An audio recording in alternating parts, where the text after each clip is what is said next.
Om Shri Ganeshaya Namah Vakratunda Mahakaya Suryakoti Samaprabha Nirvignam Kurume Sarvakarishi Sarvada Shri Gurubhyo Namaha. So as we are continuing our exposition and contemplation on the 9 forms of devotion, I want to go a little bit further into some of the background, as we were mentioning last time about the manifest and the unmanifest and why different approaches are used to try to move into that state of realization. When we use the word realization, or that is known as sakshatkar, that is a state of evolution where one is in touch with God, Bhagavan, the reality that is the Brahman, and no longer stuck within the vortex of the mind. So the mind is the mechanism, it's the means to actually evolve further. Why do we have a mind? What is the purpose of a mind? Mind is there, mind referring to these 5 things. It's thoughts, emotions, memories, desire, and energy. These 5 are together. So that is, we could just call that manas, but actually it's man, buddhi, chit, ahankar. We'll get to that some other time. That's another way of putting it. That is called antakarana. It's the inner instrument. So the mechanism of the mind has energy, has fuel as energy, and that can be utilized to open the door into that which we call God. Now, another way to think about whatever God may be, God, Bhagavan, Paramatma, any language you want to use, it is a state of constant joy, and that is the Atma. The difference between the realm of the mind and the Atma is just this much. In the realm of the mind, there is the duality, Sukh and Dukh. Everywhere we see in the world today, we see this duality, and within ourselves. Anywhere we look, we see there's some Sukh, there's some higher levels of Sukha, and then there's the Dukkha also. I mean, take for example, any experience that is a powerful experience. Take alcohol for example, or you take drugs or gambling or hypersexuality, any of these things that produce a potent experience. That experience doesn't last, it comes down, and then if you try to push it further, it will cause pain and suffering. So that cannot be ananda. The same thing is true with anything. Love of cars, love of homes, vacations, this, that. Anytime anybody tries to increase the material enjoyment further in an attempt to open the door into anandam or joy, the reverse happens. And that is an indication that Maya is at work. When this reverse effect happens, that is where Maya is at work. Otherwise, if there was a way to open the door into pure, undisturbed joy, just using drugs, illegal drugs, or these cocaine and heroin and all these things that are available in different ways, or other medicines or whatever, or even just like process-oriented activity, if there was a way to open that door, the whole world would be high on those things. But that's not possible. Not at all. Simply because the brain and the mind are not set up that way. That is not their purpose. The brain and the mind have a certain level of experience within their purview. And that level of experience, that type of experience, will allow the individual to realize that there is something beyond that realm of experience. So when we see the nature of the mind, we see that it is moving obviously in different directions. It is also quite fast. Also, whatever experience is available mentally, psychologically, emotionally, in our human level, is a mixed experience. It is not a state of constant joy. And if we really ask ourselves, what are we looking for? That is what everyone is looking for, a state of constant joy. That is called ananda. So to reach that state of constant joy, the biggest obstacle and the biggest promoter, both, it can be an obstacle as well as the promoter towards that path, is desire, ichha. We have desires to experience the material world and the multitude of experiences that come within it. Of course, the more one has, let's say, financial power, to that extent they can experience the material world greater, to a greater extent. That doesn't mean that just by experiencing the material world further and further and further, that opens the door into joy. In fact, there's saturation. And then the other side is that there's the pain and suffering of not being able to live in the material world comfortably. That's another problem. So we must be able to live in the material world in such a way that it facilitates our development towards the super consciousness, higher consciousness. So the material world becomes an aid for us rather than a place where people are stuck or where there's torment and trouble in the material world. And that is the whole point. Isko in Hindi we say bhukti and mukti. Bhukti means the certain level and amount of material that we need, food, water, clothing, shelter, those are the basics, but then beyond that, we want good family life, we want good relationships, all those good things that come in this material frame, we want them, but not in such a way that is going to entrap us. And that's the big difference here. The entrapment in the material world is the biggest problem. So, and there, those entrapments, how many are there? Endless. There's no end to the expression of Maya.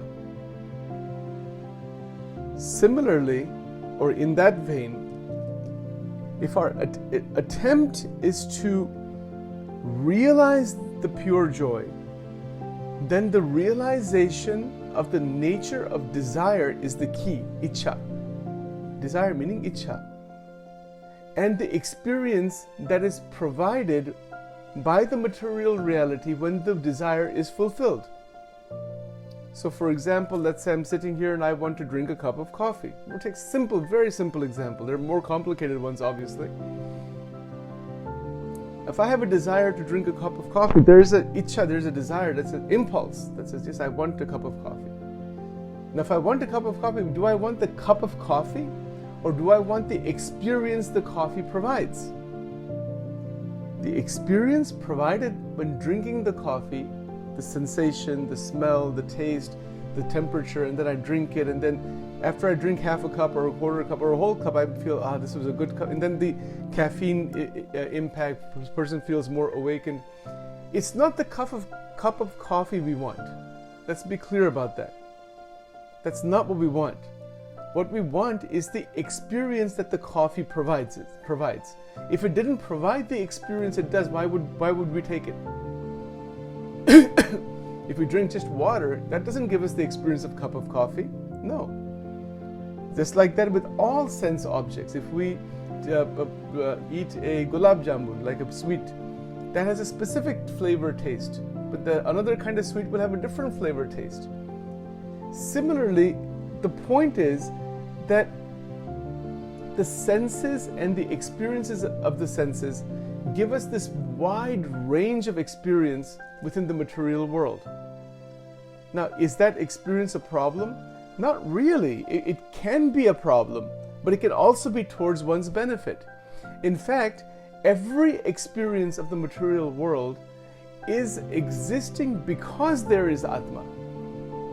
If we're not alive, we're not going to experience anything. The fact that experience happens at all is an indication that we're alive, which we have our direct sense that, yes, I am alive. That's our consciousness, that's our sense of being alive. And because we're alive, we have these experiences. Now, those experiences are mixed. Somebody says, I want a cup of coffee, you can enjoy one cup of coffee, no problem. But somebody has to drink 10 cups, 12 cups, 15 cups, as people do. That is where the trouble begins. trouble begins by trying to increase the sensory enjoyment in an attempt to open the door into that joy, or the attachment towards that specific type of enjoyment is the individual tries to enhance that further and further and becomes trapped within it. Like in the case of any addiction, that's exactly what is meant by addiction. And people are addicted to watching TV also, and it's not just drugs, alcohol, and gambling, other things. It could be anything, So even things like being so immersed in somebody else's life and other people's lives and worrying about all that, we get kind of almost like an addiction to all those things also, rather than keeping things at a certain distance and having the right relationship, but not getting entangled. And that's perhaps the most important word, which I've used over and over again, is how not to be entangled within the material framework. The material reality is not there, created by God, for us to be trapped in that. But that's what's happened. So this Navavida Bhakti, this Navaratna Malika that we have been examining carefully, is an attempt to break through that. And that is the essence of this whole idea, that when we are trying to realize what is pure joy, we have to realize that the mind and its fluctuations are not joy. They are like some flickers of experience. They come and go, and then there's so much suffering in that also. But when we realize that we don't want to be in the suffering, if we can realize that state which is beyond the suffering, and if we want that, these 9 forms of devotion are the key. I mean, and again, why is it called devotion? It is specifically devotion to God. In any theistic tradition, there is a dualism there, that there is God and there is me, the devotee, and I'm worshipping you. And that's what this is, very basic. Whether it's the Abrahamic traditions, Judaism, Christianity, Islam, or the bhakti strands in the Hindu tradition, or even in Buddhism and other places, there's still the worship process is still there. Even in Advaita Vedanta, there's a lot of worship that is done to get to the Advaitic state. So in however one may look at it from any tradition, the importance of devotion is there, and these 9 forms of devotion towards Paramatma are the key. Now, as we are examining this further, to actually do this activity, this 9 forms of devotion, it requires several things. It requires 3 things. One is that it requires a belief in God. That is called Swarup Nishta. Swarup Nishta means that there is Paramatma in any Swarup that one likes, based on tradition, and so there is the faith in that Swarup that is developed over time. So somebody is worshipping Sri Krishna, or like in South India, there's a lot of emphasis on Venkateshwar. There's also emphasis, let's say, like in North India, let's say on some of the Shakti Peeths. There's different ways of doing the upasana. Some people worship the gurus or sadgurus. So when that is going on, there is faith that is developed that yes, that Paramatma is there. So without Shraddha, that there is God that we cannot understand, but in particular form, particular way we are worshipping, we are going through the devotional practice, then the mind begins to get colored by that practice. You see, but again the biggest obstacle is again desires that pull away from this. And that's because we want something else that seems even very attractive, something else that the mind is still seeking. And that's where the Navada Bhakti in most people's lives does not reach its culmination point. It doesn't reach its culmination point because the desires within the heart, within the individual, are pulling the individual in different directions. And so an understanding of desire, realization of what it gives, what it provides, and how not to let it get pulled away, not to destroy the bhakti. Because see, this is a malika, right? Navaratna Malika.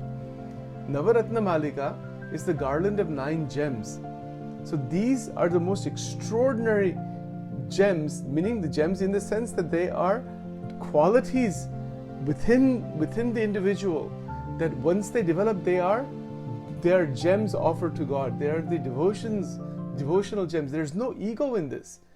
There may be some ego in the beginning part of it, but all that thing dissolves as one goes into Navavidha Bhakti. It's particularly the ninth one, Atma Nivedanam. We'll get to that later on. But the fact of the matter is that desire pulls an individual away from Navavidha Bhakti. Desire for the material objects. So what to be done in that? If the desire is pulling an individual away, okay, if it's pulling a person away from there, we can see ourselves, okay, I'm getting pulled in this direction. What is it that I'm seeking? Is what I'm seeking, if I get that, what will happen after that? And is that joy? So these kinds of self-reflective questions need to be asked by oneself before one takes a path of going further into the material experiences. Take the example of buying a car. Someone, let's say, has a pretty good functional car, but they go to some dealer, and then they find like a really much more expensive, very attractive vehicle. It's very attractive. So then what? Does it mean that one doesn't just shuns all attractive things? It doesn't really mean that. It's a question of, if I get that, is that joy? If I get that, what am I getting? I'm getting an experience for some period of time. Is in the overall context of my life, is that the experience that I want to have? And can I afford it? Is it going to benefit me somehow? And could it also be that I'm running after something just to run after it for some temporary stimulation? That's all. But I don't really need it. I don't really there's nothing really of much more benefit except for a temporary kick that one gets, like a temporary stimulation. So those are all questions to ask when one is taking a path towards God through bhakti and is being pulled in different directions.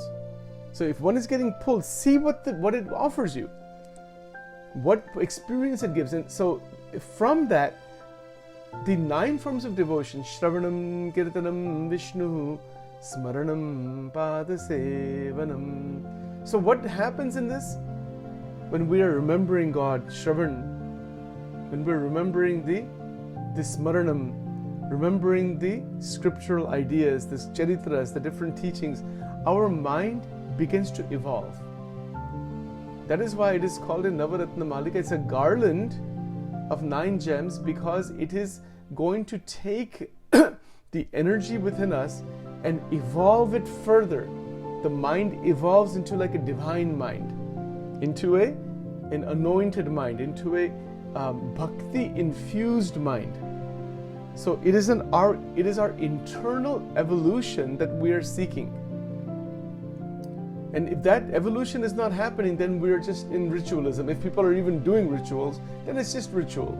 Ritual may be a beginning, but it's certainly not the end. So the evolution is day to day, moment to moment, with a realization of the internal pull towards the material objects.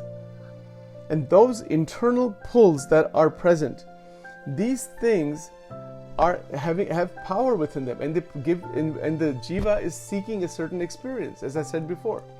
Now, when we are absorbing in God consciousness, moving into God consciousness through Navada Bhakti, that is also an experience within the mind. There's no question that is an experience within the mind, but that experience within the mind evolves the mind, and slowly, the mind begins to get in synchronicity with bhakti.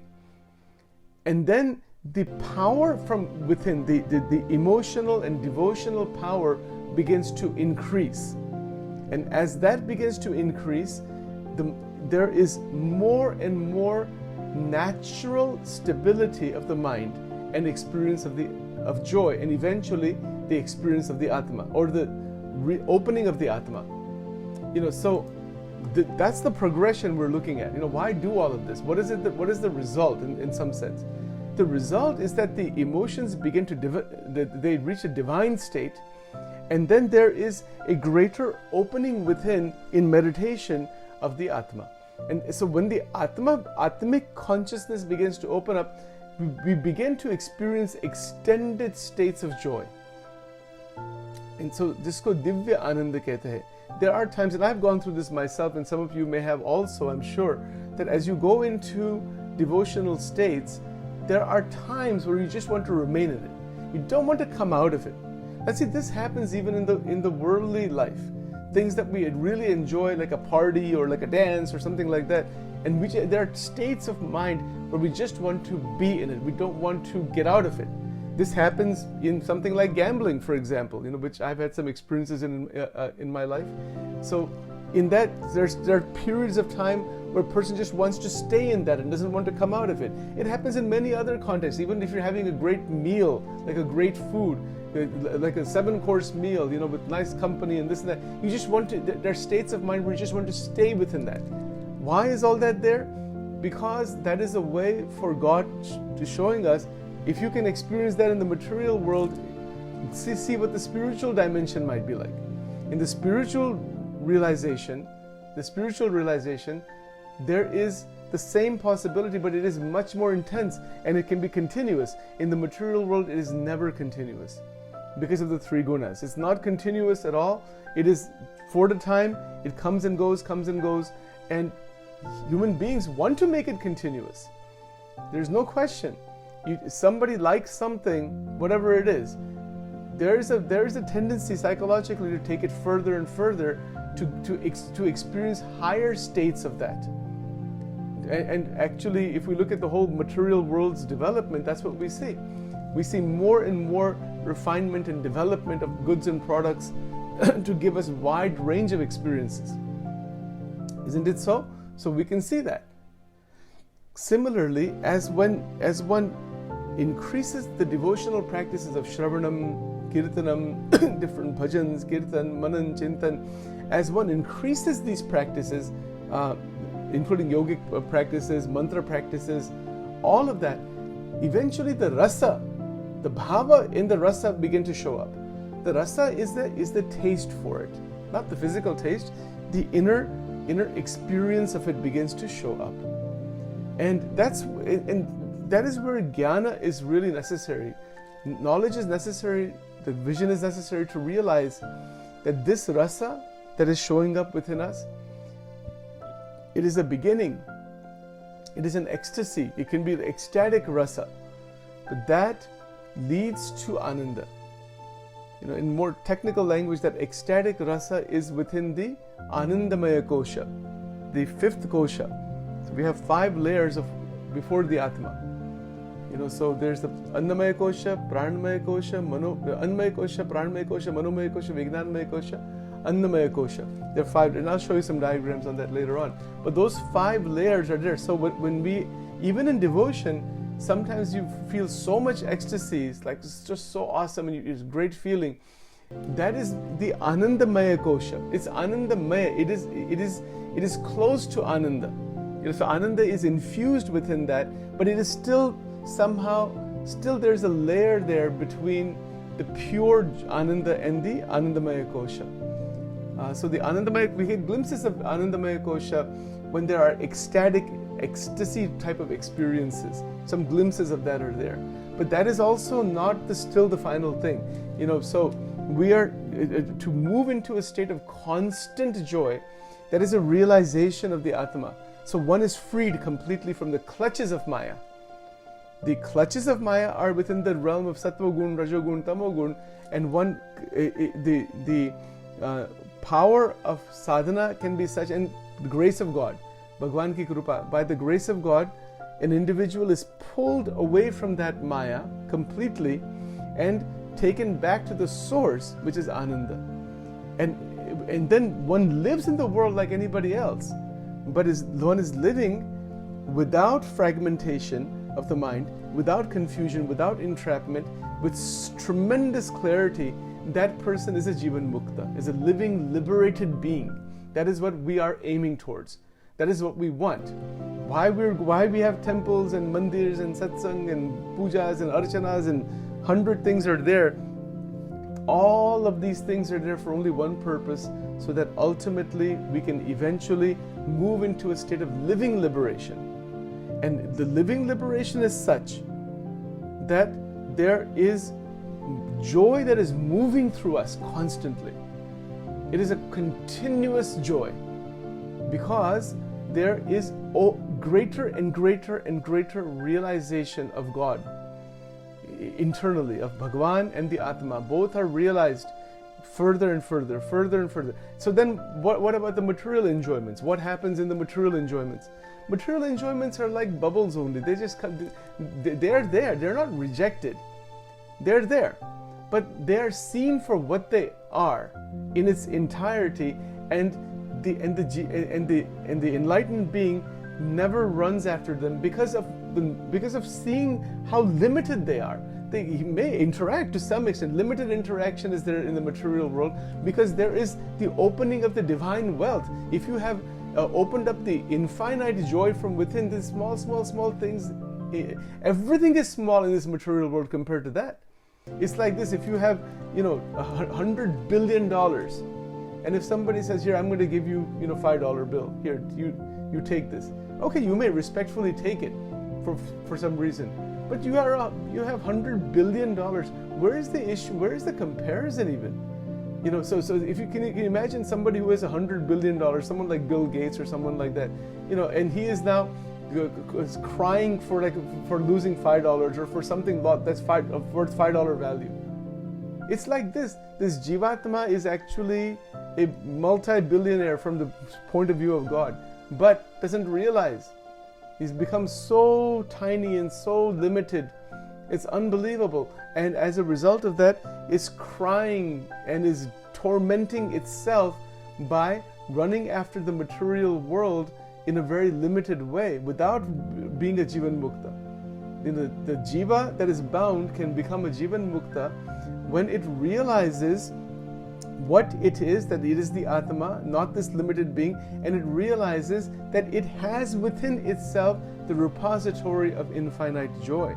Ananda Ananda, Brahmananda, Nityananda, Akhandananda. This is with us all the time, but because of not realizing that, by mistakes and by getting engulfed within the three gunas of Maya, is looking for that same joy within the realm of Maya and within the realm of the material world. The material world can never, ever, under any circumstances, open the door into pure, undisturbed joy. What it can do is it gives us a glimpse of experience. It gives us certain experiences so that those experiences can be seen by the mind, and the mind can realize that those experiences, as great as they may be, are very limited. Then the search begins for that which is unlimited. So that is why the material world exists. People say, why did God create the material world? There's only one answer, in my mind at least, and that answer is that the material world is created so we can transcend its limitations. That's why it's created. It's like saying, why is a school created? Why is a university created? Why these colleges exist? So eventually people can graduate out of them, not stay in them. Somebody goes into University of Delaware and year after year they're just in the same university for the next 30 years. Does that make any sense? No, that is only a means to an end. It's not an end in itself. That is true with everything in life. Our family life is also like that. Why family is there? So we can transcend it. Why relationships is there? So we can transcend it. Why do we have money? So we can transcend it. Why do we have desires of all different kinds? So we can transcend them. Why do we have pain and suffering? So we can transcend it. Why are we running after material things? Why those desires are there? So we can understand desire and transcend. Everything that occurs in life in the material framework, A to Z, exists so that we can go beyond it. We cannot go beyond Maya unless Maya expresses itself. And once Maya expresses itself, we have the opportunity to see what is the essence of Maya, the purview of Maya, and then with that, with the lineage of the great sages and gurus that have come from Vedvyasji downwards, and even before him, this whole notion of Navada Bhakti and all of this that we're talking about is then necessary to move into that higher state of realization, move into the Atma and Paramatma. So if one realizes the nature of the material world completely as it is, the running after it stops. But then what? Then the mind still needs to be connected somewhere, so it gets connected to Bhagavan, and then that leads to liberation. So the liberation is occurring by the mental connection to the higher consciousness. It's not going to happen just by retracting from the material world. That is just a dull state. That is just a very dull and no experience kind of state. People try to do that, go into caves and stuff like that, or just have no experience, cut off. There may be some realization in that, but a much more important approach, according to our original scriptures, is that connect with God. So the connection with Bhagwan really begins when one recognizes the nature of the material world and then goes into the cause. Where did this material world and everything come from? That is the cause, the karan, sarva karana karanam, that the cause of all causes is the Paramatma. So our attention is diverted to the cause of all causes and no longer within the purview and no longer entrapped in the material world. We may live in the family and everything we do, but our attention is turned towards the highest reality. And when that happens, that is a true form of sannyasa. Sannyas doesn't mean putting on orange clothes or gray clothes or white clothes or blue clothes and running around in this world. That is not the meaning of sannyas, nor is there any definition of sannyas like that. Sannyas basically means that one is taking the attention, energies within, realizing the nature of the material world, realizing that this material world cannot open the door into super consciousness. It has limited experience, so we transcend it, take the same power within it, without raga or dvesha, without getting into any kind of tussle with the world, and then at the same time taking our energy and attention and placing it at the feet of God. That is called Atma Nivedanam. That is the 9th form of devotion here. So that entire of who I am, the me completely is surrendered at the feet of God. It's completely placed there. There is no ego there. There is a total relinquishing. And that is one of the highest states in bhakti. So this is all possible. Again, God is not some delusion or something like that. It is a matter of faith, but it is also a matter of tradition and experience that the concept of God may be developed, but the realization of God is coming from the lineage of the sages. They have realized something and they are encouraging us to do the same. So on that basis, let us move forward. And then I hope that was clear to some extent, at least. I mean, it's a very interesting discussion. We'll have to go into it in definitely more depth later on sometime.